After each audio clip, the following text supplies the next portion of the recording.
Hello po, Tatay Matunog Vlog. Nandito tayo sa tinatawag na Rediscovering the YSWS Calendar. Mahalaga kasi ito. So, ganito ang ating gagawin. Rediscovering the YSWH Calendar. Dahil maraming nakaalam o hindi nakaalam na mayroon pala siyang kalendar. Ngayon tuklasin natin dito sa scripture. Dito sa Exodus chapter 12 verse 1 to 14. Ito ay tungkol sa Passover. Sandalan natin ang Passover. Ito ay tinatawag na Abib. Ating patunayan kung Abib ba ang binigkas talaga niya sa kaniyang kalendar, ha? Dahil gumagamit tayo ng hindi kalendar niya, doon na tayo nangaligaw. Tungkol sa Sabat, ang mundo ay napunta na sa ibang kalendaryo. Iniwanan si Father, hindi na-recognize si Father, at hindi na-discover yung kay Father. So kaya na tayo rediscovering, kaya discovered na yun sa panahon nila ni Moses. Sa ating panahon nawala, nung patay na sila Moses, patay na yung kanyang kasamahan, wala na sila Joshua, wala na. Pagdating sa panahon nga nagiging tanyag na ang Gregorian calendar, Julius Caesar yan, Julian calendar yan noon, nagiging Gregorian kay inayos yan ni Pope Gregory XIII noong 14th century. Yon, nagiging tanyag na siya. Siya na ang gamit sa buong mundo. Nagsilipatan ng lahat. Pero umpisa, walang ganun. Ang Gregorian calendar, nagawa naman lang yung Julius Caesar noong 46 BC. O yung wala pang 46 BC, anong kalendar yon? O ito yon. Rediscovering the YSWH calendar. Mahalaga to mga kasama, mga kapatid.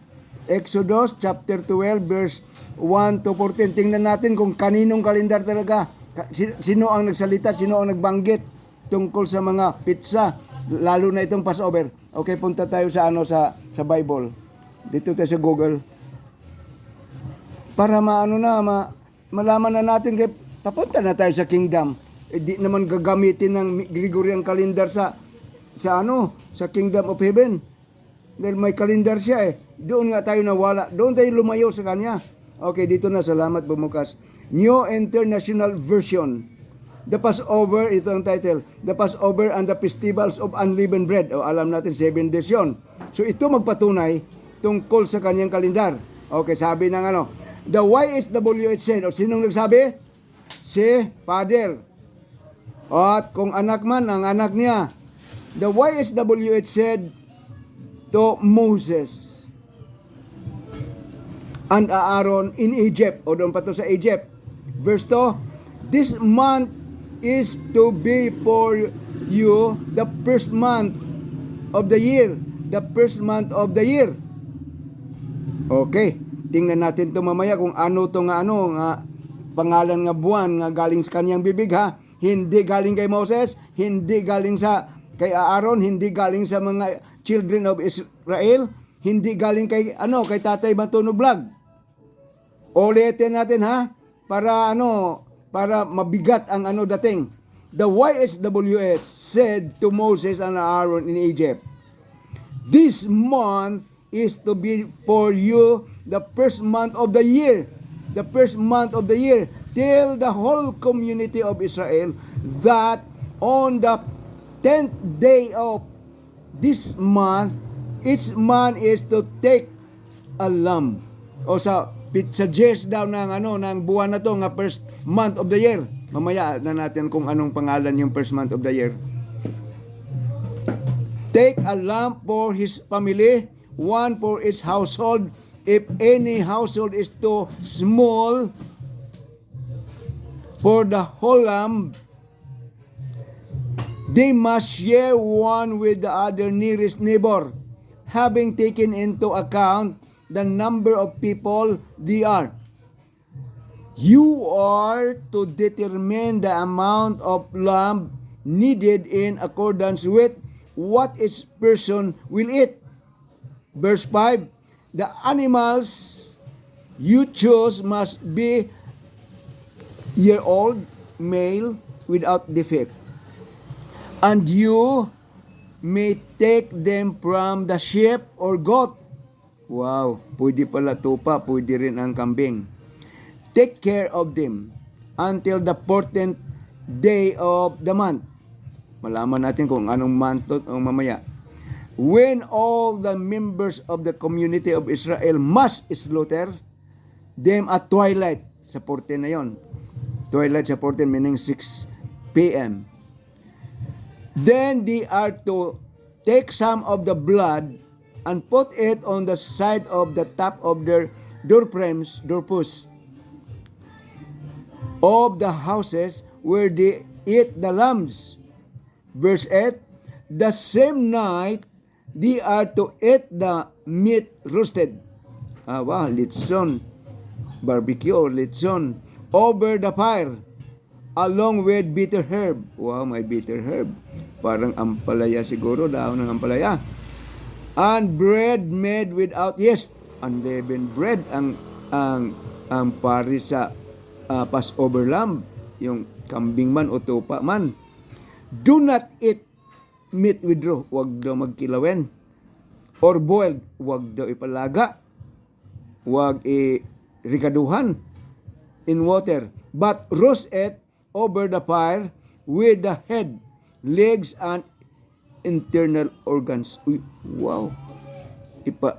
Litson pala talaga. Do not leave any of it till morning.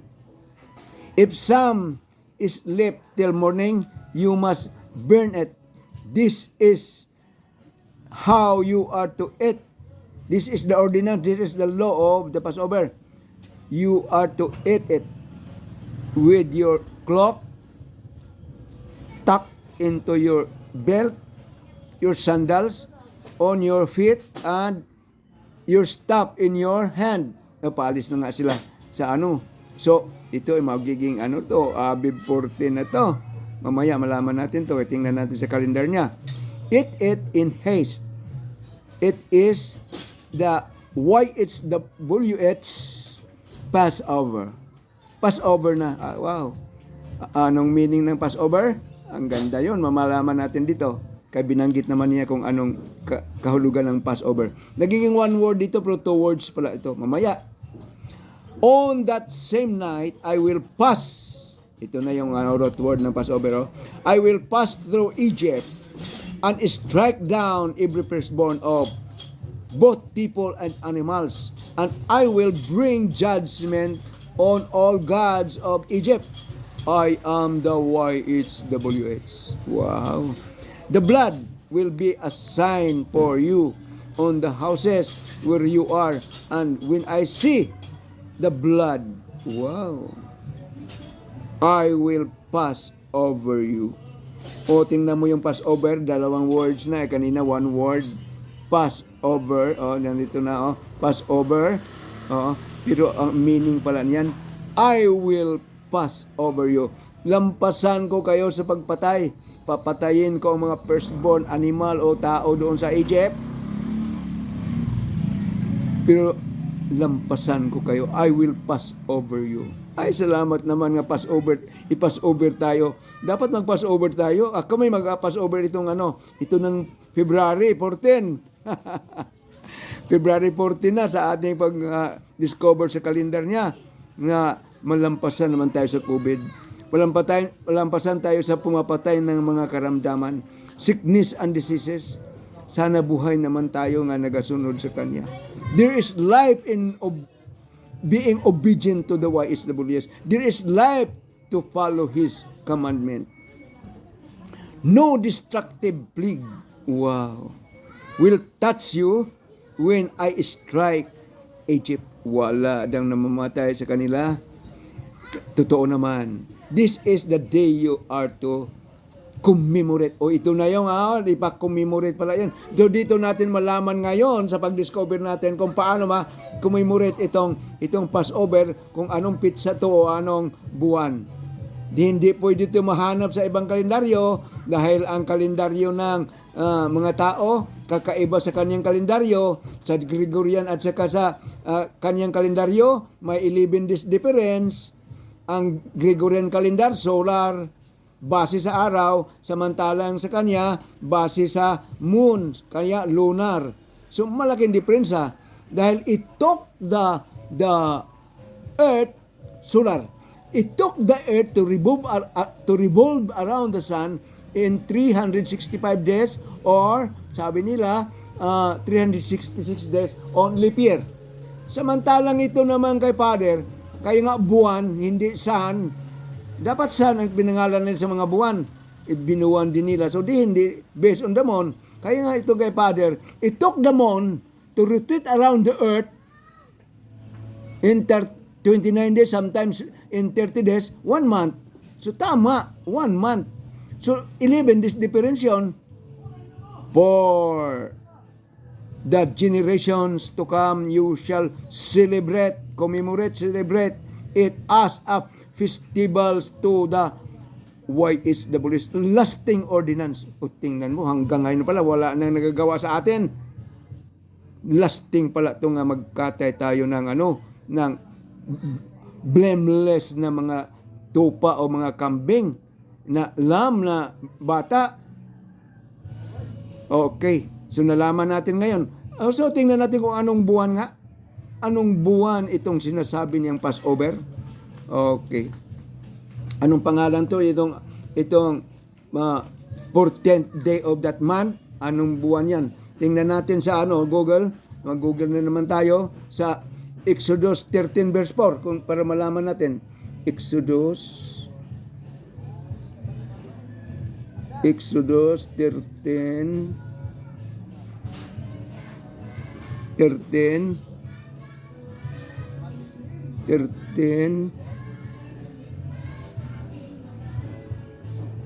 verse 4.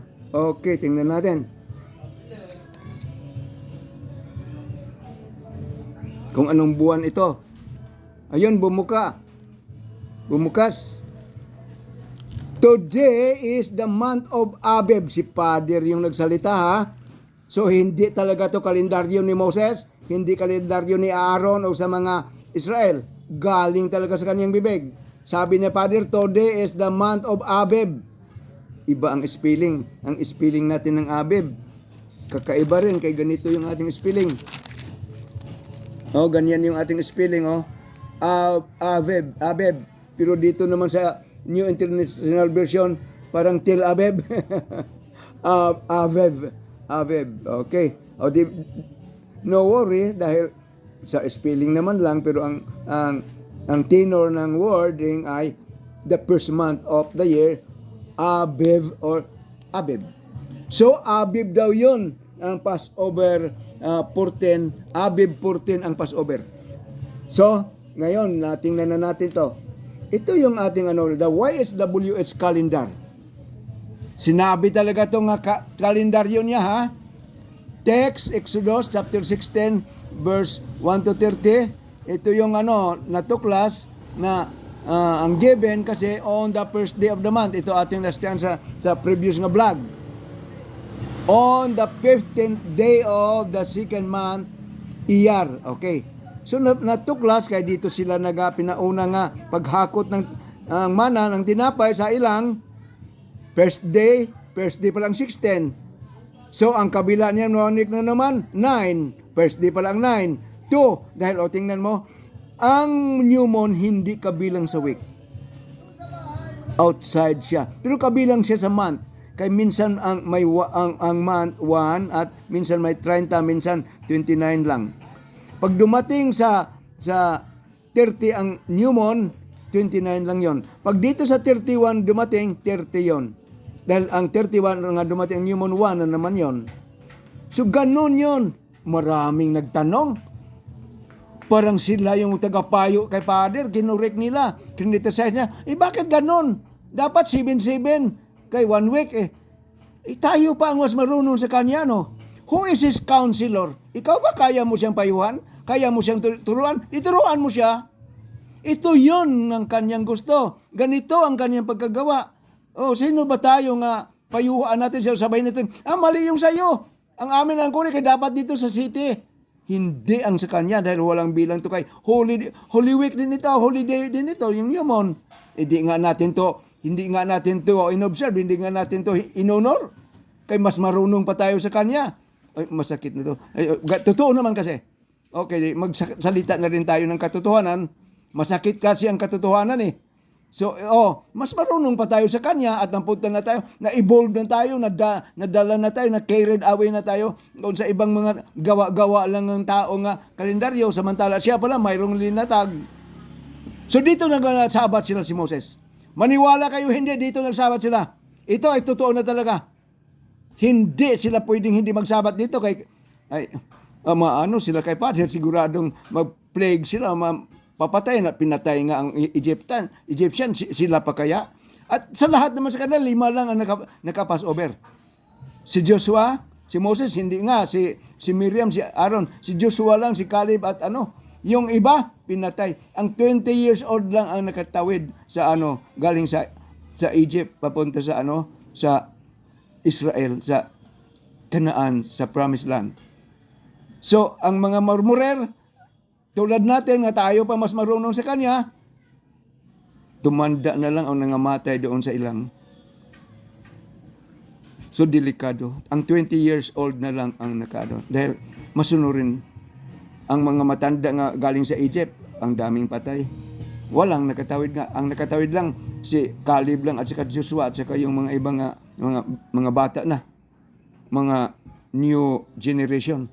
Ang mga centennial, wala na. Murmurer kasi at mga suwail, mga disobedient, mga transgressor, o yon, nagsidisyusan. Kung mabasa mo lang ang Joshua hanggang sa mga judges, ang sama nila. 500 years nga masama sila. Mabuti na lang hanggang nakarating si Samuel. Ang ganda na. Gumanda-ganda pero nagsira din si King Saul. Naghanap pa silang hari nga samantalang si Father lang siya ng hari. So dito, nalaman natin nga itong 14 pala. Kung nagsabat na sila, ito yung mga first day, ito yung second day, ito yung mga third day, fourth day, fifth day, seventh day, ito yung seventh day. Ito yung mga sabat. New moon, banal din yun, parang sabat din. Kaya lang pwedeng magsaing. Ito naman hindi pwede. Ng mga sabat, itong 4, hindi. Dahil may preparation day. So, dito pala tinatawag itong Passover. Bawat buwan, ganito lang. Ganito lang ang kanyang bawat buwan. Ganito lang. Kaya pagka next yan, uwanan naman, ganito. Basta ganito yung format. Di mo siya pwedeng payuan, di mo siya pwedeng kurikin. Sino ba tayo nga mag-correct sa kanya? Mas marunong ba tayo sa kanya? O tayo ba ang masunod, ang siya magsunod-sunod sa atin? Tayo yung head? Tayo yung captain at siya na lang ang ating tagasunod sa atin. Hindi pwede yon. Ito yung kanyang linatag. Dito sila nagasabat. Next week, ganun. Next month, ganun na naman. Totoo yun hanggang nakatawid sila Joshua. Hanggang pa to kay David. Ganun, ganito pa rin. Hanggang doon sa Malakay, ganito pa rin. Nagbago na lang itong modern Diyos. Nga nagsabado na sila. Ay, sorry. Oo. Totoo naman, Sabado ang kanilang sabat, parang Sabadista. Totoo naman, di naman yan panira. Kaya yun ang kanilang preaching, yun ang kanilang turo. Pero inulit natin ngayon nga, hindi pala ganun kay Father.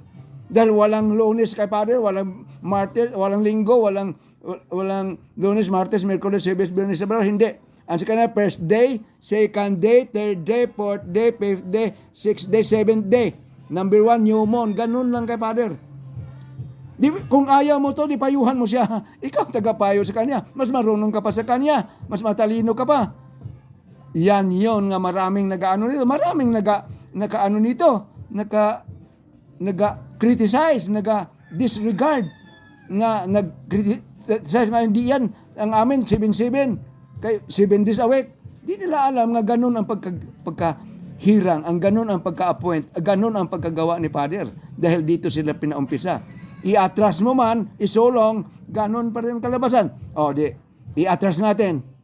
15, 14, dahil di pwede ilagay dito ang 15. May bang first day nga 15? Yan.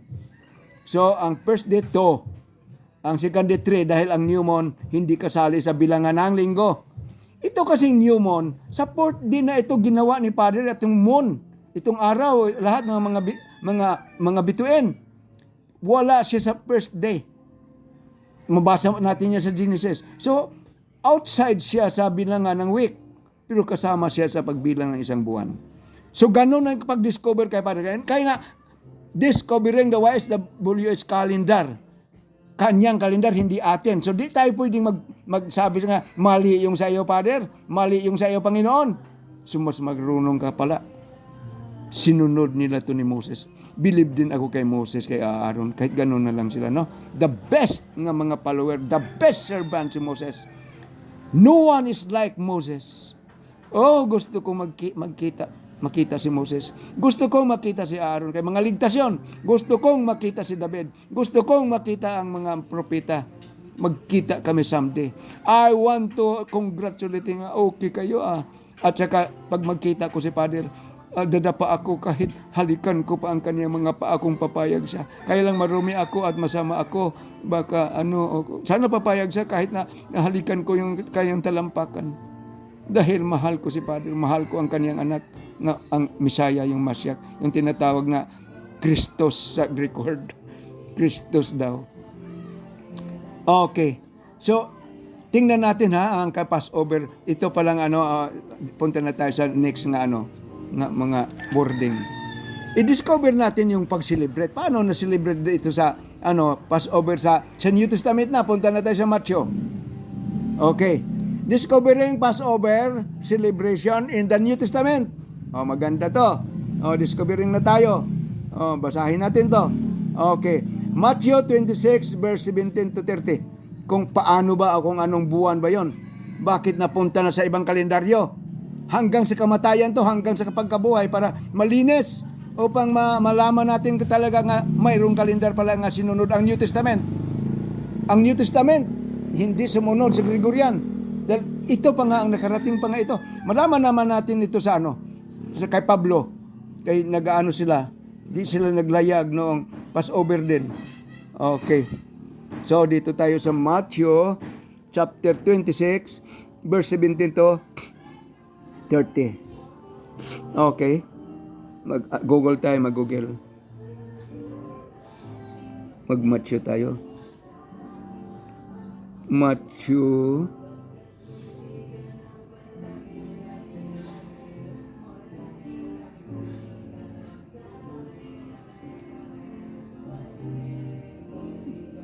26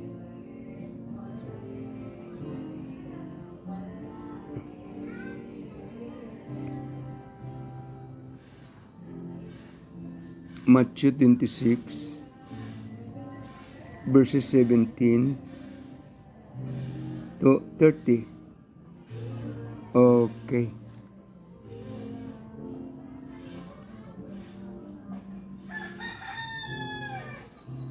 Ayun, bumuka. NIV tayo. New International Version. Version na nga nila May King James Version. Marami na sila nga mga pag-changes sa scripture. Di na pareho ang mga Bible. So balik tayo sa hermeneutics sinasabi yan doon. Interpret the text by consulting the original tongue, the original language, how it was rendered. Kung paano pang pagkasabi, baka may dagdag na nga mga mata, mga tainga. So ito, may dagdag bawas na. May changes na ang dami. Pero sige lang, baka matuntun pa natin yun. On the first day of the festival of unleavened bread, ang Passover ay umpisa sa unleavened bread. Yan din ay tinatawag na preparation day. Dahil Sabat ang pagka-15 Okay, so maraming pangalan yan. The first day of the unleavened bread, Passover, and the preparation day. Papunta tayo mamaya sa tinatawag na preparation day. Ito, mapunta tayo dito dahil siyempre ang 15 kasi Sabat. Hindi na yun maurang. Kung ano yun, naka-angkla na yun. Ang 8, ang 1, Newmon. Di pwedeng mag-umpisa ang kalendar na hindi Newmon. Ang kapader. So, ganun siya. Di mo pwedeng payuhan siya, ha? Di natin saklaw siya. Nakakahiya na sa kanya, tayo ay kalaban. Adversary tayo kung ganun. Biro mo, i-criticize mo siya sa ganyang kalendar. Mabigat yon, kasalanan. Parang tayo ay adversary. Advocate tayo sa laban sa kanya. Okay. So, dapat ma-discover mo lang yung sa kanya at sundin natin. Dahil siya yung ating captain, siya yung ating taga-manunobo, siya yung creator. Siya ang nagdala sa atin. Hindi natin siya dalhin. tayo yung susunod sa Kanya. So ganito yon. Ang Passover pala ay tatlong pangalan. Passover o first day of the unleavened bread, or sometimes tinatawag na preparation day before Sabbath. Okay. Balik tayo sa katotohanan. On the first day of the festival of the unleavened bread, o siguradong Passover to, the disciple came to the, tinatawag nila itong Yeshua, pero ako kay anak siya, YSWS din kay anak. Alam ka naman, ang matunog magiging Reyes. Ang aking anak matunog din. Ito kay anak ni Father nga YSWS siya, YSWS din siya. Son nga lang, anak nga lang. And ask, where do you want us to make preparation? O, tingnan mo, nag-prepare na kay Sabat din kinabukasan. Make preparation for you to eat the Passover.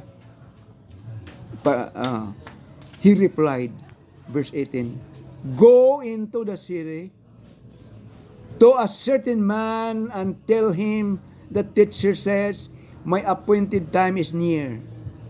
I am going to celebrate. O, nag-celebrate na ha. Di pwede ito nga i-celebrate sa Iyar, di pwede i-celebrate sa Tibet, sa Hisban, sa Tisre, o sa Ilol, sa Ab, sa Adar, hindi. Ito ay Abib lang ma-celebrate. Abib lang ma-celebrate. Paano maging celebration nga di naman tama yung pizza? So, sabi ng ng Panginoon nga manunubos, nga pinadala ni Father, nga tinatawag na Jesus. So, the disciple did as YSWH, Yeshua ang tawag nila, pwede na rin siguro. Conjugated na kasi. Wala kasing Joshua. Joshua sana yon, pero wala kasing J. So ito yon, JC, problema na to. Bakit may J? Walang J naman ang Hebrew to, hindi naman to Gentiles ang ating Panginoong yung Messiah, yung Mashiach, yung anointed one, hindi naman to Gentile. Bakit may G na? Yan ang problema talaga. Mahirap na. Napunta na sa J ang Y. So ito ay Y talaga. YSWS pwede. Dahil anak siya ng YSWS. Had directed them to prepare the Passover. Kaya mag-celebrate na nga siya. Okay. To celebrate. I am going to celebrate. So, hindi to mali. Perfectong ng anak nga masunurin sa ama. Masunurin ito sa Father hanggang kamatayan. Susunod siya. Hindi niya inayawan. So, Abib talaga ang kanyang pag-celebrate. Hindi pwedeng papunta sa iba. So, itong Matthew, itong New Testament, Abib, bakit napunta tayo sa ibang kalendaryo ni Pulano? Yan yung mga tanong dyan ngayon. Kaya nga na marami tayong talakayin dito. Masagasaan ng masagasaan, pero wala akong sinira. Ha? Sagasaan kayo dahil di kayo sumunod sa kanya. Masagasaan kayo ni Father. Ako, nag-adab lang nito ng mga na-record. I am going to celebrate the Passover. Abib 14 yon. With my disciples, ang mga disciple alam din, at your house. So the disciple did as the YSWS son, the only begotten son, maganda pa yon, had directed them and prepared the Passover. Wow. When evening came, the son, the only begotten son, maganda pa to, the word or the lamb, yan ang mga tawag. O tingnan mo nga, hindi talaga Jesus. Doon sa Book of Revelation, wala kang makitang Jesus.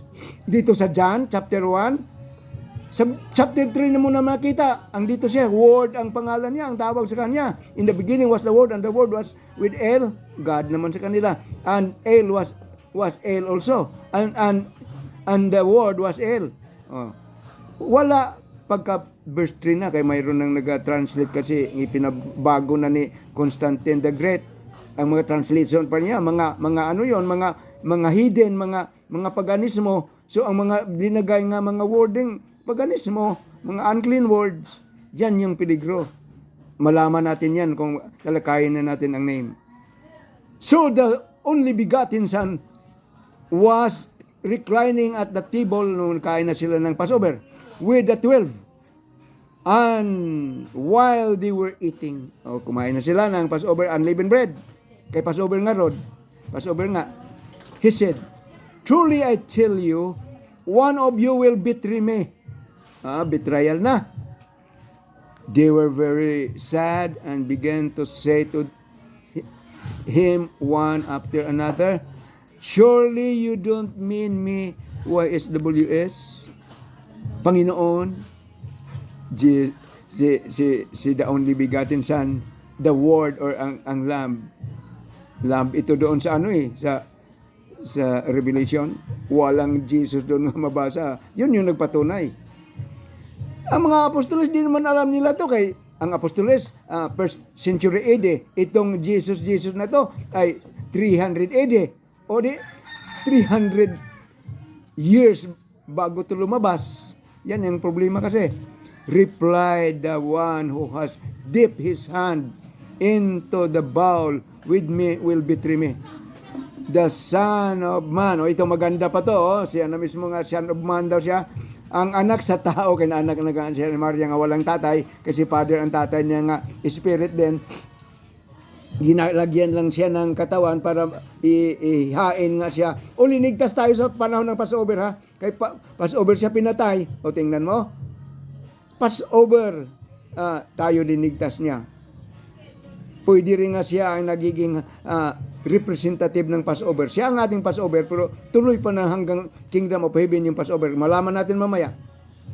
The Son of Man. Sandali lang.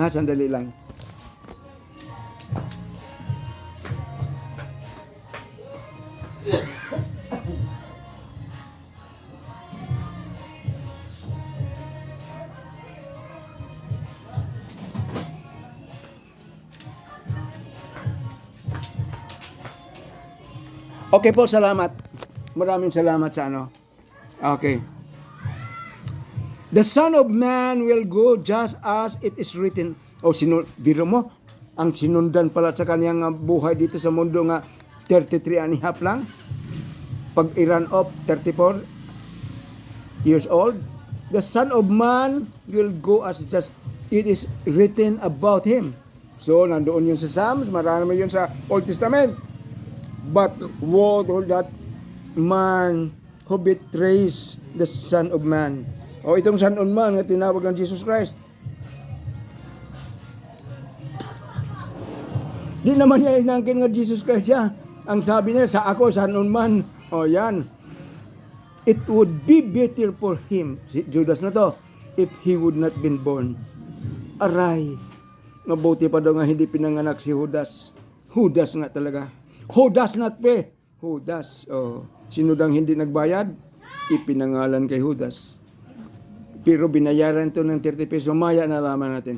Then Judas, the one who betrayed him, said, nangulipas din, "Surely you don't mean me, Rabbi." Teacher? Master teacher? Walang hiya din. And the Son of Man said, the YSWS Son of Man, the only begotten Son, answered, "You have said so." Sinabi mo nga, ikaw ngayon. While they were eating, the Son of Man, the Word, the Lamb, the only begotten Son, took bread, and when he had given thanks, he broke it and gave it to his disciples, saying, "Take and eat. This is my body." I-offer na nga siya. Papatayin na siya sa cross. Then he took the cup, and when he had given thanks, he gave it to them, saying, "Drink from it, all of you. This is my blood." Nabanggit na niya. The covenant. Galing talaga ito sa covenant. Talagang papaya tayo dahil doon kasi nagsabi si Father. Narinig din niya. Si Father nagsalita na narinig niya. Burnt offering, hindi ko na kailangan, parang nauma na ako, ako. Hindi ko na masyadong kailangan yun. At kailangan bago na naman. Narinig niya, nandito ako. Here am I. Ayun, ito na yung kasunduan nga. O sige, kung kailangan mo talaga akong i-offer, o sige. Ako yung Passover lang, o sige. Kaya ako naman ang ibig sabihin noon. Doon pa sa Exodus, sa Egypt. At tuloy naman pala ito. Hindi pwedeng, porque si ang Son of Man na nagligtas sa atin sa panahong Passover, siya ang Passover, hindi pwedeng hindi na matuloy. Tuloy pa rin pala yun. Malaman natin yan ngayon, ha? Oo. This is my blood of the covenant which is poured out for many. Kaya hindi lahat kasi, kaya mayroon namang mga kalaban nga hindi din niya inupira ng kanyang dugo. For the forgiveness of sin, marami siyang hindi napatawad. Si Judas, hindi. Nagsisin si Judas kaya, pero hindi. Wala na yon. Mabuti pa daw nga hindi siya pinanganak. O tapos, hindi yun napatawad. I tell you. Ito na yung tuloy pa rin ng Passover. Sa kingdom na, ha? Pakinggan mo yung salita ng the only begotten Son, yung word, yung Son of Man.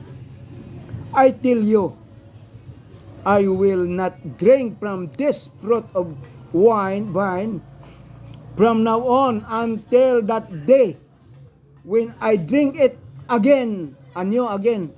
I drink it new with you. O mag-inom na naman doon at kakain naman ng Passover, magpista.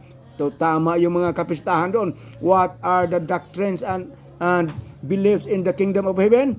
Isa na itong Passover. Isa itong unleavened bread. In my Father's kingdom. So, the kingdom of heaven. Mag-Passover pa at wala nga tayong ginagawa. Iba yung atin. Ang layo na talaga natin kay Father. Ang layo na natin sa Messiah. Ang layo na natin sa Anointed One. Ang layo na natin sa Lamb. Ang layo na talaga natin. So ito. So, when they had sung a hymn, they went out to the Mount of Olives. So, atil ang kanyang pag-celebrate ay Abib 14. Okay, dito na. Punta na tayo sa kayong papatayin na siya. Dito tayo sa Google na naman.